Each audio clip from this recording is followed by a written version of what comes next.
Today I'm going to talk to you a little bit about 8.8s and specifically IRS 8.8s. And these are your three options here as far as the pumpkins or the cases go. So what you see here on the left, this is the 2007 to 2010 Ford Explorer case, which is an aluminum case. And if you look at it, you can tell that it's quite a bit bigger than all the rest. Then in the back here, this is what's commonly referred to as the Cobra case, but it can also be found in the 93 through 97 Lincoln Mark 8s. So it's also an aluminum case. It's the smaller case, and you can tell the difference by the smaller mounting ears up on the front. So if you compare the Lincoln or the Cobra front ears to the Explorer diff ears, you can tell there immediately that the difference between these two cases. Now, they do make an Explorer case that only has one front mounting ear. I believe it's the earliers, which is like the 2000 to 2006. So you don't want those. You definitely want the one with two ears up front.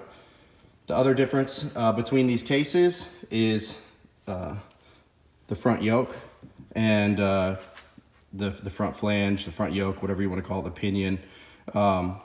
On the Explorer, it's much larger, bigger round, has a different bolt pattern.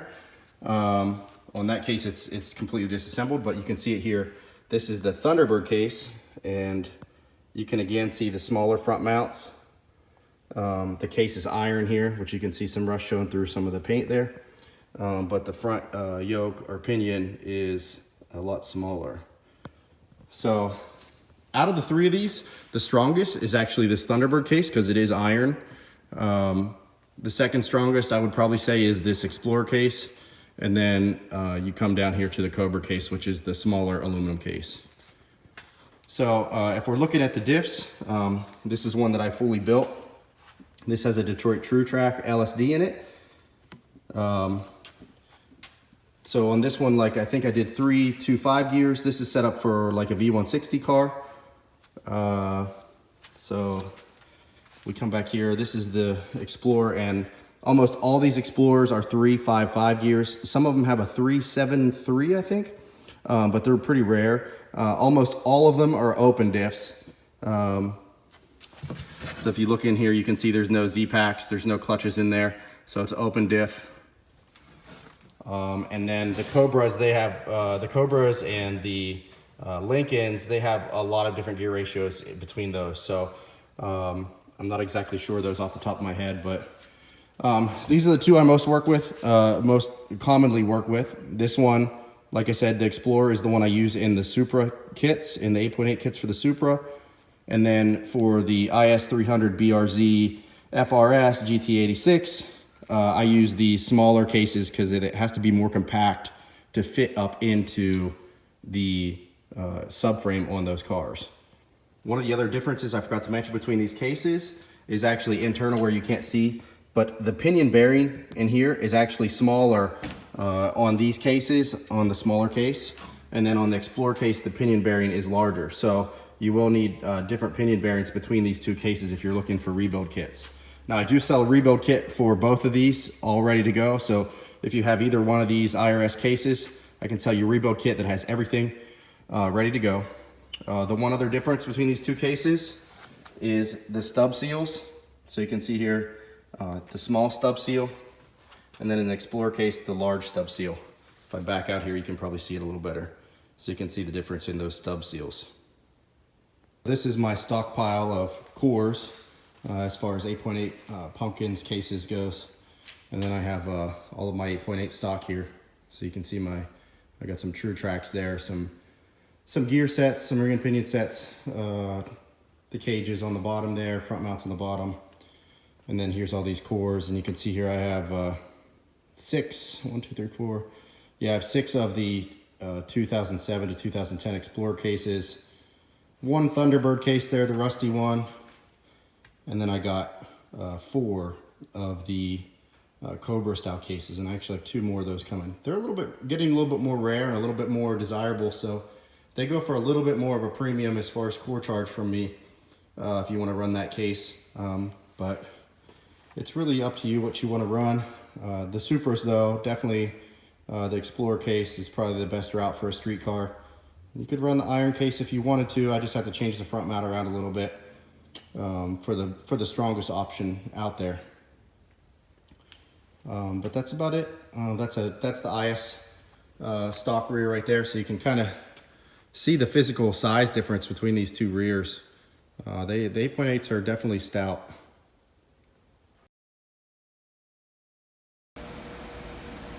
So in this video today, I'm not going to get into actually rebuilding an 8.8 because that's a totally different, longer video. But this 8.8 is totally rebuilt, ready to go. Just needs a few things to wrap it up to get it ready to go installed into the car. But this is one of my 8.8 kits, and this is the one for the Lexus IS300 or the Subaru BRZ or the Scion FRS. And these are all the components. So you have the level 5 axles from Driveshaft Shop. These are the billet stubs from Driveshaft Shop. The rear girdle or cage, the front mount, the aluminum rear cover, hardware. We have some silicone sealer.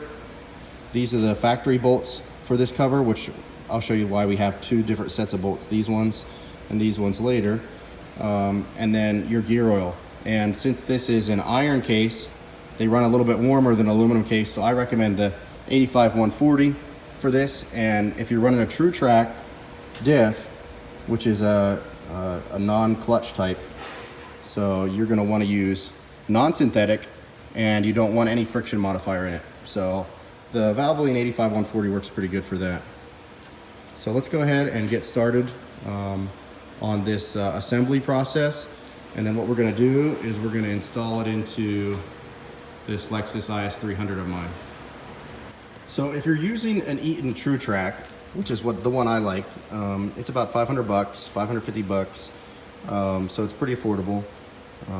These ones, they give you these spacers for in between the axles. And since these are designed for both the solid axle and the IRS, they give you this stuff for the solid axle, but we don't need to use that. The only thing we need to do, and I recommend installing, is this cover cap here for where you would install that spacer. And you're going to want to use that, but just ignore these, since our axle stubs actually stay in place and are centered by the snap rings on the stub. So that snap ring is actually what keeps our stubs in place. We don't have to worry about any kind of spacer to keep the axles from moving in and out. Okay, so now you can see my cap is installed and I put my snap ring in there. So the diff is ready to go. So the next step is going to be to actually install the rear cover. And if we take a look at this cover, the first step that we're going to do is we're going to back these load bolts out all the way so that they're completely flush on the inside here. So if we flip this cover over and look, you can see my load bolts are backed in all the way. And what these load bolts do is when you put the cover on there, they kind of correspond to the back of these main caps. And what happens in these 8.8s is under hard acceleration, you know, all the weight of the car is actually on these bearings in here, and it'll actually egg shape out these two caps, and it'll cause bearing failure. So what we do is once we get the cover installed, we take these load bolts and they bump up against the back of these caps, and they keep that from being able to egg out. So the first step here is I'm going to go ahead and install the cover. And for this step, I'm not going to put silicone on it because we're going to come back to that later. This step is basically going to be installing the cover. I'm going to tighten down the load bolts, and then I'm going to pull the cover back off. And the second step, when we install the girdle, is when I'm actually going to silicone the cover. So for now, well, if you're going to use a gasket, so if you're going to use one of those gaskets, which I don't recommend, I like the silicone sealant better, it always works better. If you're going to use the gasket, then you do want to install it now because you want to have the correct spacing that's going to be your final install. So if you have a gasket in there, that is going to space it out some. But the silicone crushes down to nothing, so you don't have to worry about that causing spacing issues. So let's go ahead and get started, install this cover, and we'll go from there. So for this part of this install, I only use 4 bolts. So I use these 4 guys here on each side of the load bolts. So I don't worry about these other ones because we're just taking this cover back off anyway. but these are only 25 foot-pounds for this stage, and when we put the girdle on, you only use 25 foot-pounds for the bolts on the cover, okay? And then on these load bolts, you're gonna take these in until they hit the cap, and then you're only gonna use 10 foot-pounds to tighten those down. 10 foot-pounds right here on this hex in the inside, and then the outer one, you actually tighten it down hand tight so that they don't back out. So only 10 foot-pounds on the load bolts themselves. Okay, so this is it for this step. The cover is installed, the load bolts are tightened down, 10 foot-pounds and like 20 or 30 foot-pounds on the locker bolts, right? Now we can go ahead and take the cover back off, because we're gonna silicone sealant this guy and reinstall everything now that this spacing is all set up on the load bolts, because when we put the cage over top, you actually won't be able to access these load bolts. So that's why we have to do this in a two-step process here. Okay, so now you can see the load bolts are in their place where they'll be perfectly positioned up against the main caps. So what I'm gonna do now is I just went around here and cleaned this up with a razor blade, got it real clean so that I can silicone seal it. So I'm just gonna use some of this ultra gray silicone sealant around there. And then what I'm gonna do is I'm gonna take the cover and I'm gonna take the girdle. I'm gonna stack it on top of one another like this. And then what I'm gonna do is after I put the silicone sealant on here, I'm gonna go ahead and install this whole assembly as one. And this is where I talked about earlier, these longer bolts. These are longer to allow the depth of the added height of the girdle and the cover. So that's why we have two different lengths of bolts. So these ones that come with the cover, you don't need to use those anymore. You're gonna use the ones that I provided in my kit right here. Okay, so now you can see the girdle, or cage as I call it, assembly.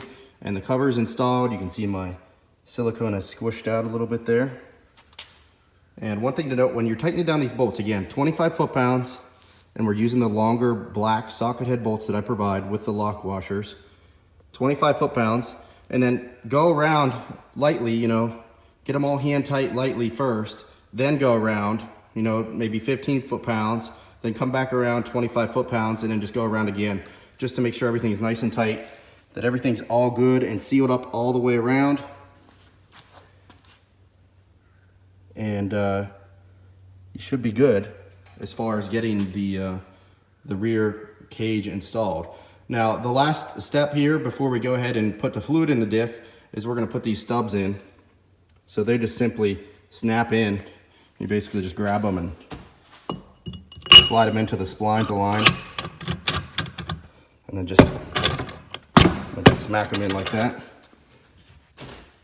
Same thing on both sides.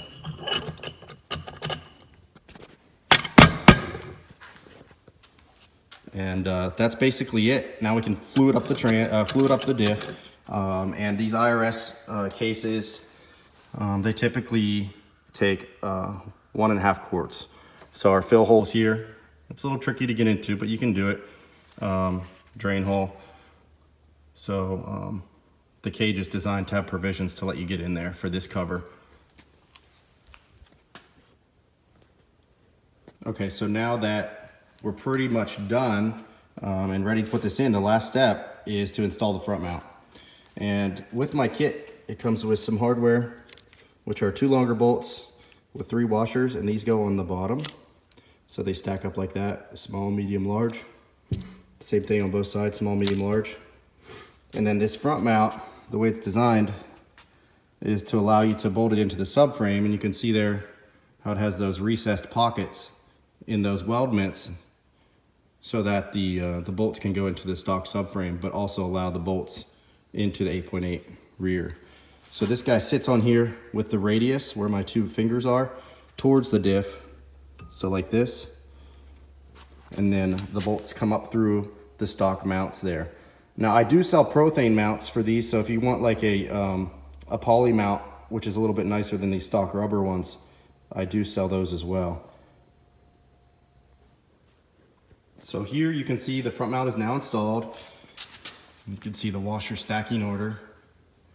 You can see how that all fits in there. You'll be able to get your socket head bolts that go up into the subframe up through here and be able to tighten them without an issue because of this recess here.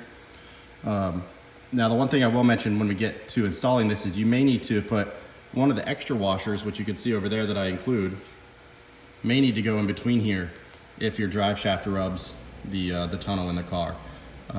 It all depends on what drive shaft you're running and the width of the diameter of the drive shaft, because sometimes, you know, these IS300 tunnels are pretty tight. The BRZ and the FRS tunnel is even tighter. So you have to be kind of watch when you install this and make sure that the top of the drive shaft isn't rubbing the tunnel. So one thing I'd like to mention about this girdle system, this cage setup, is why I call it an actual girdle. It acts kind of like you know, a girdle on a crank system on a motor, whereas this whole assembly will strengthen the entire case of the differential. So this is steel. So the aluminum, you know, the aluminum rear cover doesn't really add that much strength, but when you add this steel cage out behind here like this, that's going to strengthen up the whole entire assembly to make that case from really flexing whatsoever. So it's going to add a bunch of strength to the 8.8 rear. And then the 8.8 rear itself, the ring gear, is actually larger than the 220 millimeter big diff out of like a Supra. So this 8.8 is actually bigger than a 220 millimeter diff, which is highly regarded in the Supra crowd. So this should be technically a lot stronger than even the Supra 6-speed diff. And you know, it's only 0.2 inches smaller than the 9-inch. There are advantages to the 9-inch for sure. But this is a pretty good bang for your buck setup as far as how it all works and how it fits. And the options as far as gear ratios, unlimited gear ratios, lots of LSD options for it. And then, you know, like I said, junkyard cases, you know, 200 to 250 bucks. And you can be into a pumpkin itself. So this next step is pretty self-explanatory, but I'm going to cover it a little bit here. So the one thing on the IS300 is you will need to pull down the sway bar so that you can access the bolts. And then all we're going to do is lift the rear up in and mount it using the factory position. So this part is really simple. This part of the install is pretty straightforward, so I'm not going to cover it too much in detail, but I'll come back once I have it up and in place, and we'll go from there. One thing I would like to talk about is the difference in the subframe between the IS300 and the BRZ. So this, of course, is the IS300. Now the BRZ is a little bit different as far as the way these mounts go back here. You can see how this is all flush mounted, just one piece of stamped steel. Well, the BRZ is like a C channel or like a full channel of tube. And then over here on this side, on the BRZ FRS, this is protruding out. So basically you have to cut a small square shape out here to be able to get that cage to fit. So I'm gonna cut to that video of the BRZ and show you exactly what needs done. It's very minor. There's no issues with the chassis being compromised or any structural rigidity issues. It just needs to be trimmed in order to get the 8.8 to fit. On the FRS BRZ subframe, there is some trimming that's going to be required due to the way that this subframe is designed and the differences between it and the IS300.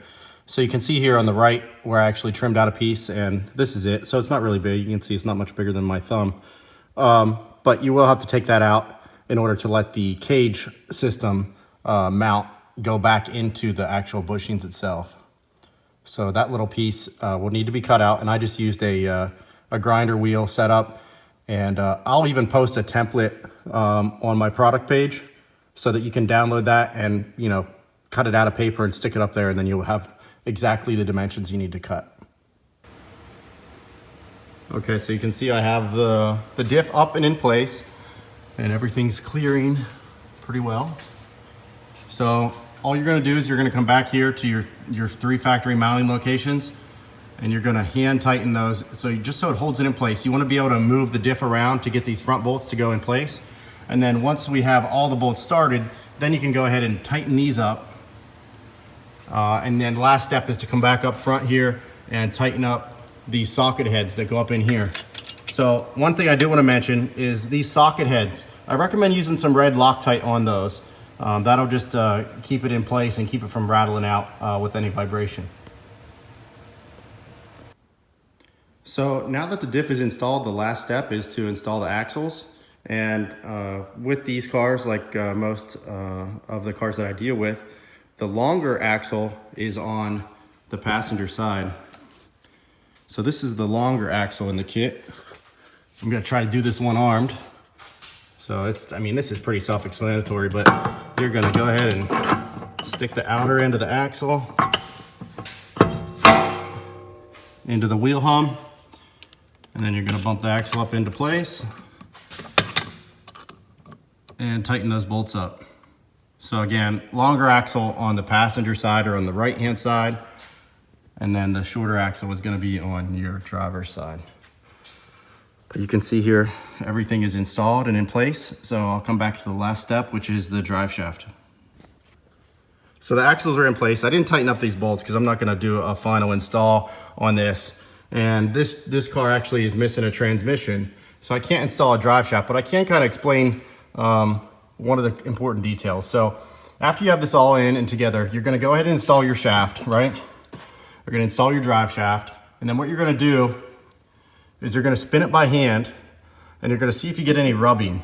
Like here, you can see I was rubbing even with the factory differential. So what you're gonna do is see if there's any rubbing. And if you get any rubbing, what you're gonna do is you're just gonna pull one of these bolts out all the way and take the other one down like partial the way.